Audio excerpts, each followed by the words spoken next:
As a fan of Japanese horror games who isn't from Japan, it can sometimes be difficult to see the full picture. The genre exists in a Japanese context, and outside it, it can be easy to miss things you haven't been exposed to. How do you recognize all the influences, all the references, or the historical context of a work of media if you aren't fully part of that culture? Given the language barrier and lack of resources, it can be difficult to learn more about Japan and its games, especially before a certain era. Over time and many years of research, I've stumbled across more pieces of the puzzle, putting together different parts into the documentaries that are on this channel. But I'm limited by my lack of Japanese proficiency, so some games that haven't been translated into English are just out of my reach.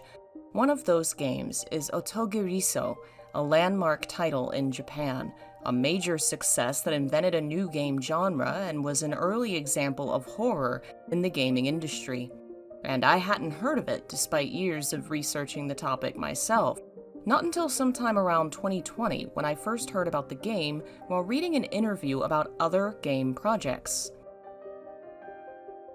It was a discussion in which the fathers of Silent Hill and Fatal Frame, Toyama Keiichiro and Shibata Makoto respectively, were discussing their histories and gaming careers together. Otogiriso came up multiple times, mentioned as an influence on the industry and on the creators themselves, as a precursor to the survival horror genre, and as Toyama's first experience with fear in video games. I was immediately intrigued by the discussion and researched the game myself, dismayed to find that at the time there was no official or fan translation of the game into English. And that was that. A game that was a huge influence on the Japanese market, nearly unknown in the West, and unplayable if you didn't know Japanese. I left the game alone and moved to other projects. However, as of April 2023, it seems a fan translation of Otogiriso has finally been made publicly available, opening up discussion of the game and reminding me of the influential landmark game that had remained a blank space in my research. I decided it was time to fill those gaps, and I began to dive into researching where the game came from and who it was that created it. Otogiriso was the first original project published in-house by a company called Chunsoft, likely known better in the West for their involvement in the first 5 Dragon Quest games, the Shinren the Wanderer series, and visual novel and mystery stories like Danganronpa, Zero Escape, and AI the Somnium Files. But back in 1992, the company created a unique, completely unprecedented project that drew upon past story games to fully and completely dive into story as the focus. Very little gameplay, almost no gamey elements, just an interactive story, a book that you could play. How they did it and why can be found by going a little further back and meeting the young men who came together to create the company while they were still students in school. Most especially Nakamura Koichi, the founder, lead programmer, director, and game developer, who would pioneer the creation of Chunsoft and its many flagship titles.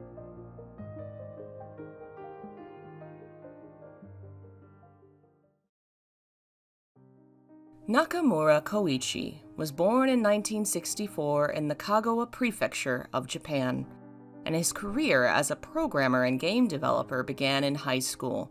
He learned how to program while part of his school's computer club. Working part-time, he saved up to buy his own PC 8001. He started making his own programs, sending them to magazines and earning royalties off the publications. He reverse-engineered known games, created original games of his own, and began selling them. In his 3rd year of school, the game company Enix held a computer programming contest. Nakamura heard about it from his local NEC store. The owner handed him a flyer about the contest, explaining the prize money was enough to allow Nakamura to buy a particular computer he'd had his eye on. His entry was a game called Door Door, an original project inspired by the game Dig Dug. He worked on the game for about a month, and he won the contest in 1982.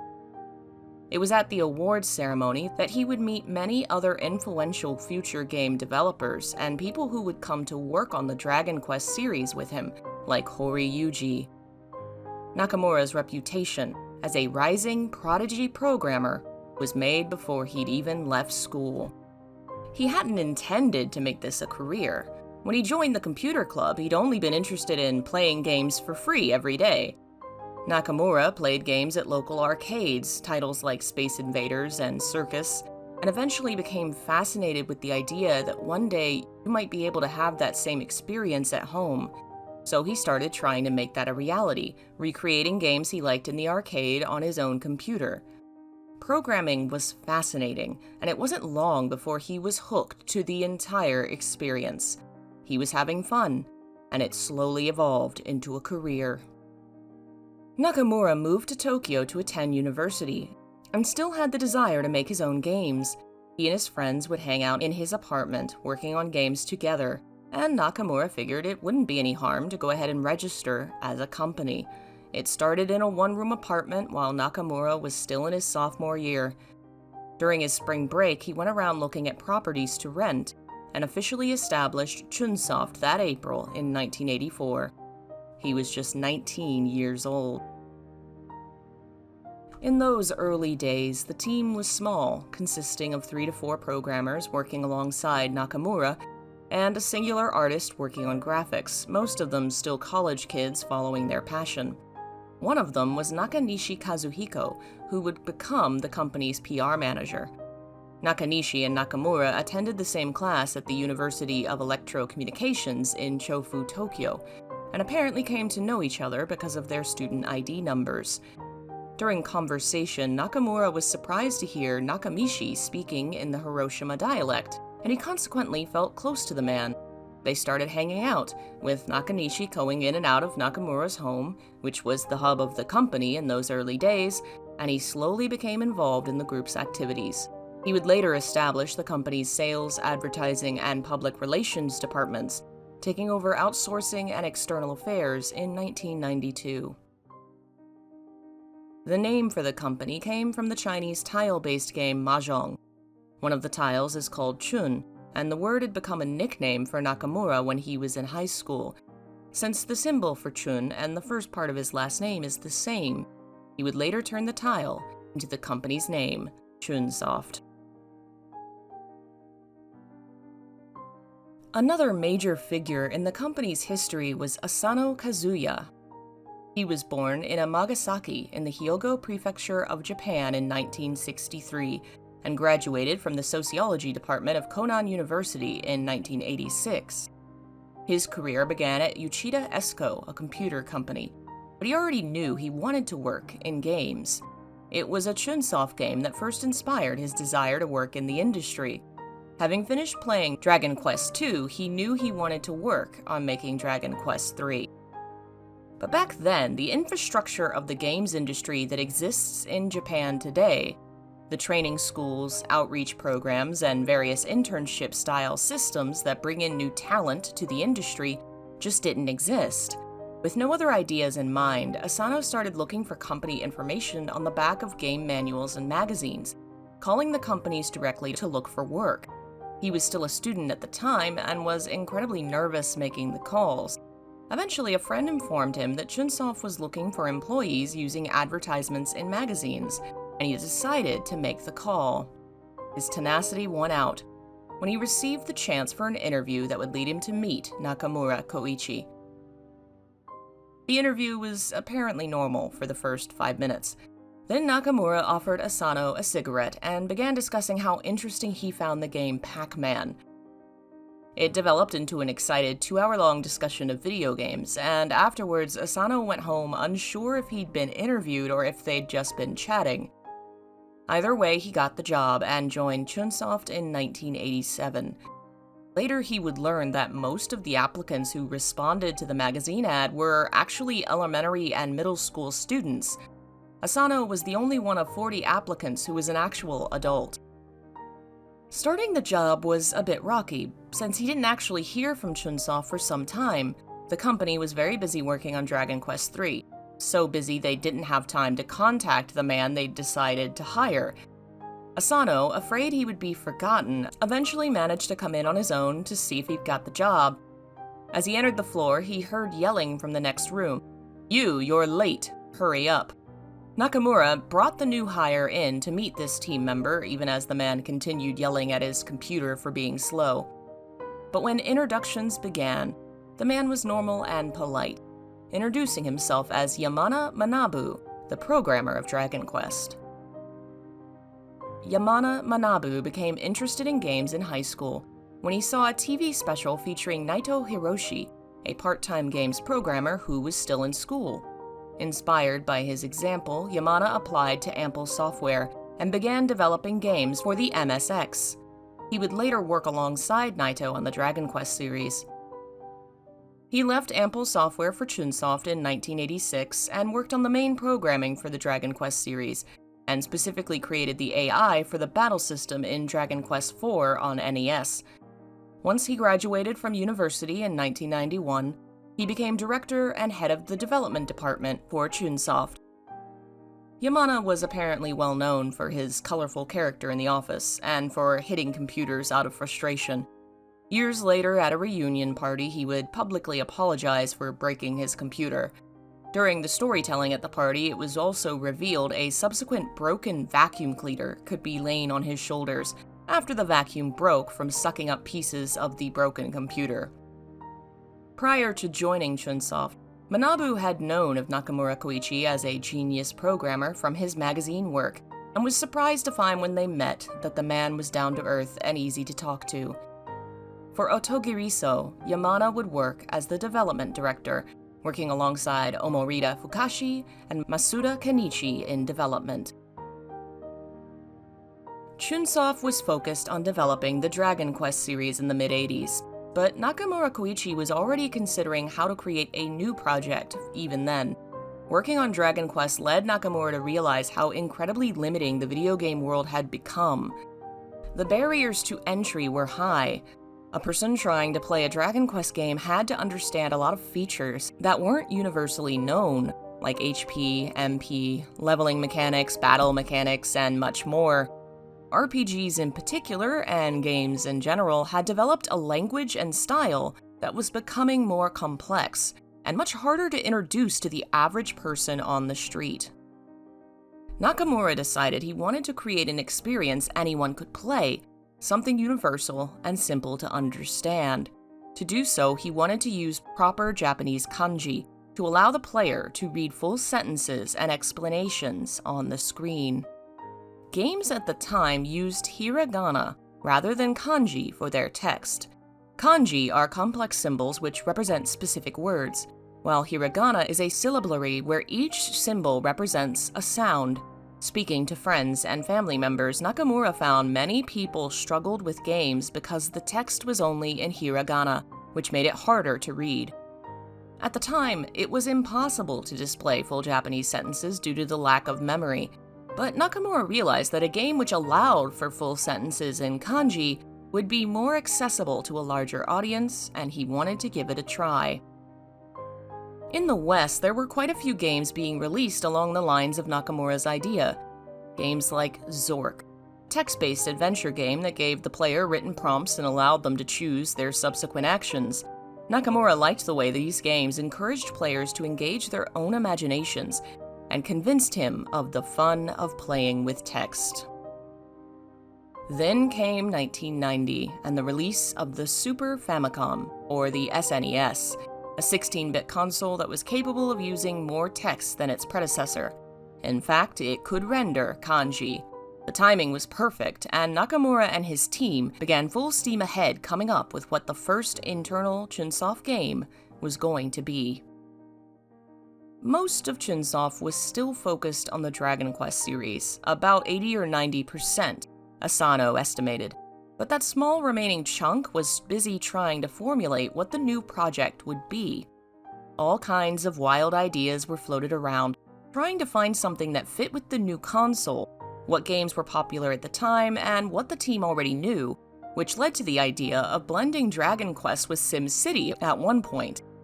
It wasn't coalescing into anything solid, and for weeks and months, the team was spending all their time just talking ideas. One evening, the team took an evening off at a bar, and Nakamura approached Asano to chat. They ended up discussing his love of Zork and text-based adventures, and how he really wanted to find a way to focus on sound in the new project. The SNES was a games console that was capable of much more visually, and a lot of game developers were jumping on that.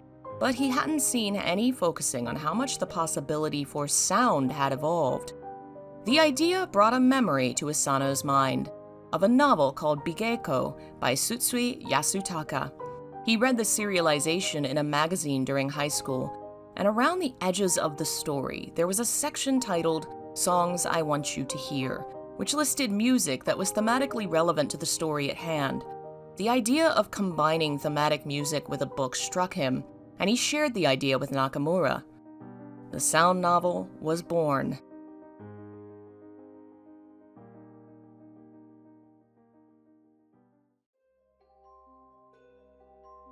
In the West, the genre of visual novels has gotten incredibly popular over the years, having slowly been imported from Japan to other countries until other developers across the world started creating visual novels of their own. These are games that primarily rely on story and imagery to convey the experience. They are less games and more interactive experiences, or even simply interactive novels, depending on the amount of interactivity. Some have branching choices and changing storylines. Others present a set story along a set track with the addition of music and moving pictures. Visual novels and sound novels share the same roots, but the sound novel genre that Chunsoft would invent was a bit different. Like the name implies, visual novels work from visuals first. They tend to rely primarily on the art to provide the experience.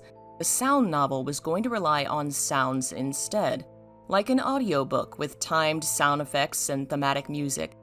The game would be an interactive novel with a unique soundtrack and sound effects score. Asano's background in literary studies would be a great benefit to the team.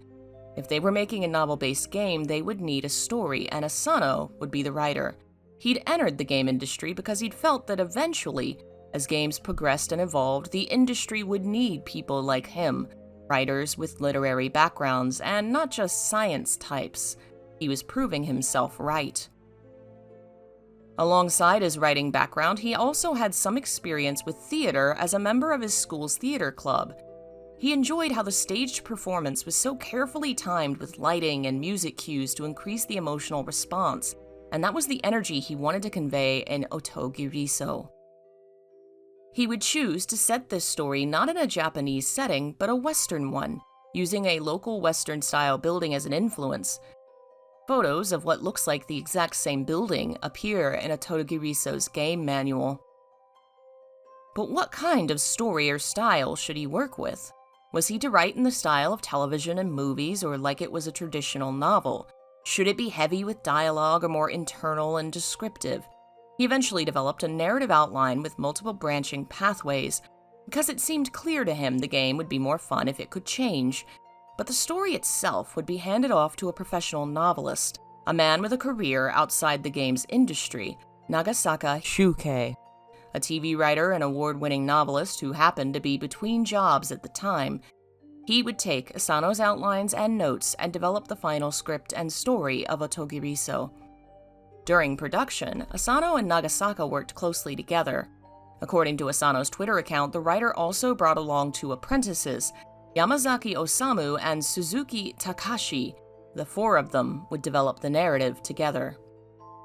Asano would hand his ideas over to Nagasaka and ask him to write different versions of the same narrative idea. One version would be horror, one would be sci-fi, and so on. Then they would come together to develop branching choices, with A and B being normal options, while C would be confusing and D would be surreal.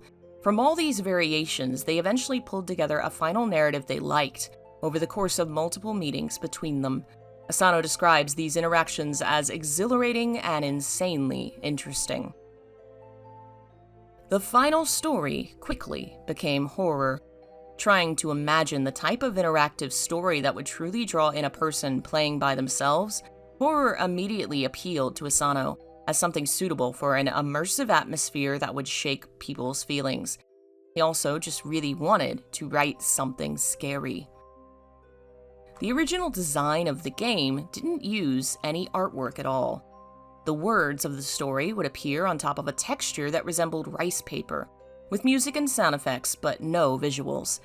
When the project was taken by PR manager Nakanishi Kazuhiko to a presentation in Shinjuku, however, there was some pushback.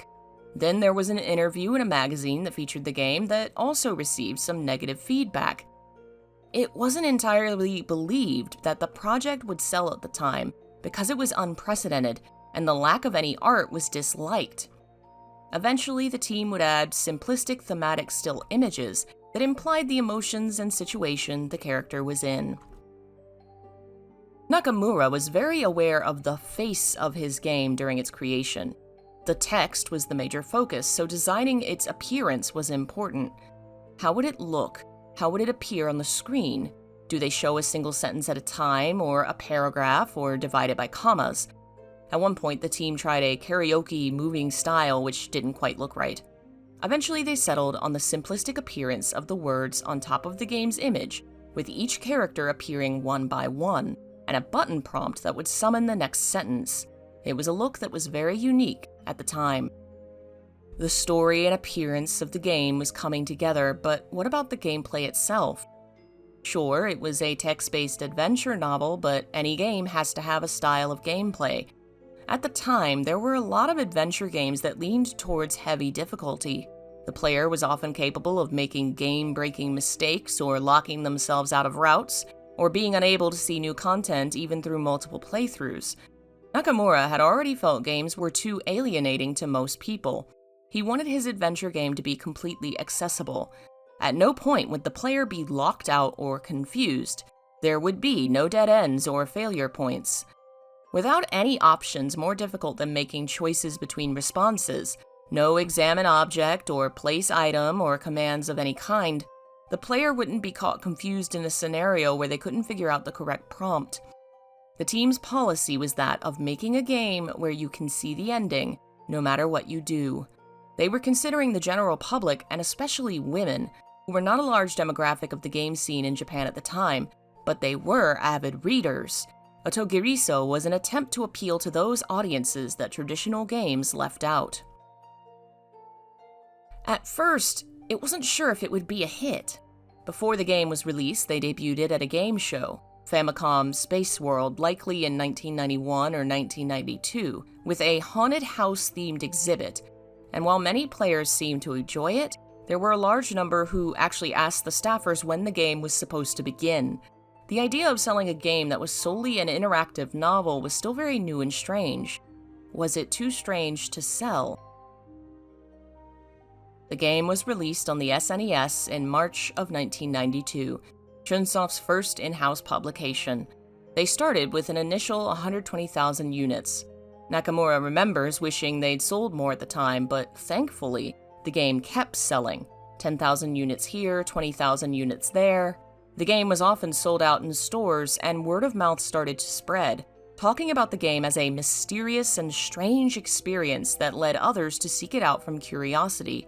They would ultimately sell 30,000 units on the SNES, and in 1999, an updated PlayStation version, Otogiriso Resurrection Edition, sold a further 100,000 units. Then it was released on mobile phones in 2004, on Xweb in 2006, and in 2001 it was even adapted into a movie, St. John's Wort.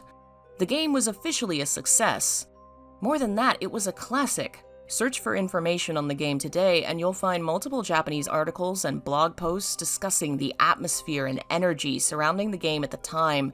People were fascinated by it, and many people who never played games at all played Otogiriso.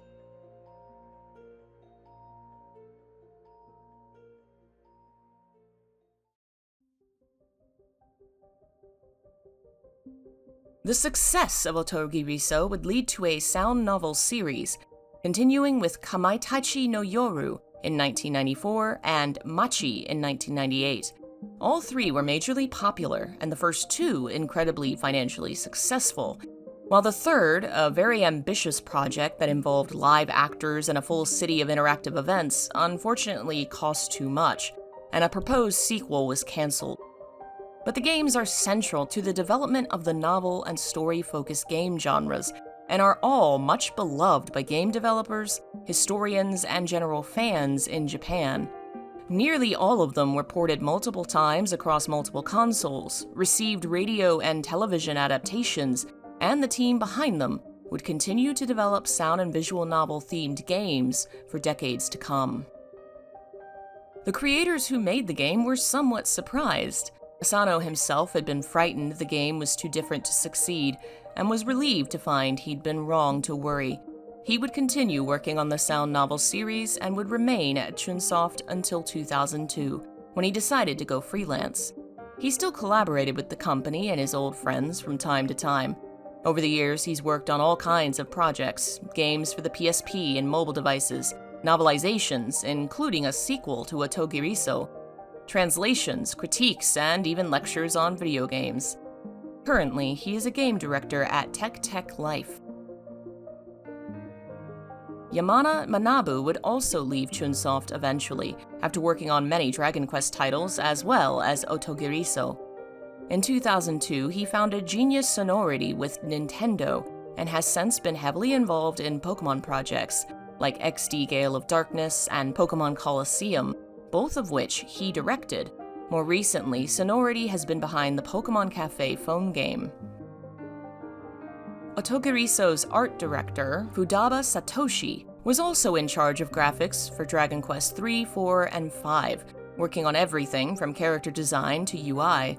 He's currently working as a creative department manager at Sunbird. Fukuzawa Tadashi, sound director for Otogiriso, would go on to direct the first Shinren the Wanderer game in 1995. He's primarily known for his sound work, however. He created a sound driver for the NES that became known as the Fukuzawa Tadashi. It was intended for Dragon Quest III, but eventually was licensed for other companies to use in their games. His last known game credit was in 2007, though he was still active on Twitter until around 2020. The creator of Otogiriso's music was a woman known as Mitsumata Chiyoko. She worked on sound programming for Dragon Quest V, and also worked on the later sound novel games. She would eventually marry fellow game composer Matsuo Hayato, and they've often worked together on game projects. She's since left Chunsoft, though she still worked on music for many of the Dragon Quest games. Nakanishi Kazuhiko, the first PR manager at Chunsoft, seems to have left the company. His name last appears on a Chunsoft game in 2018, while his most recent project was account management for Square Enix's Valkyrie Elysium in 2022. Other Otogiriso team members include Omorita Fukashi, the artist and designer who worked on The Tower of Jiraga in 1995 and on Chunsoft games like Kamatachi no Yoru and Torneko. He has since passed away due to illness in 2021. As for founder Nakamura Koichi, he remains president of Chunsoft to this day. He's no longer working as a programmer. He oversees projects primarily as a producer or executive producer, on titles like Exist Archive, Zero Time Dilemma, and Pokemon Mystery Dungeon. Otogiriso, however, hasn't been forgotten. Besides receiving several ports and sequels over the years, a movie and a novel tie-in, it also received a spiritual game sequel called Kirigiriso in 2016. Besides inventing a genre, Otogiriso also influenced a generation of game developers. Alongside games like Dr. Hauser, Sweet Home, and Alone in the Dark, Otogiriso is one of the earliest examples of a video game that attempts to develop a horrifying atmosphere that tries to immerse its players in a frightening world of horrors. The creators of Silent Hill and Fatal Frame, two of horror's most influential directors, cite the game as influential on their own personal experience of recognizing the potential of horror in games. Given the game's popularity and reach, it's highly likely that many other Japanese horror creators were inspired by Otogiriso. While it may be decades later, I'm quite happy that the English-speaking world now has the chance to fully enjoy the game that took Japan by storm, and hopefully develop a better understanding of how Japanese games, and horror games especially, have evolved.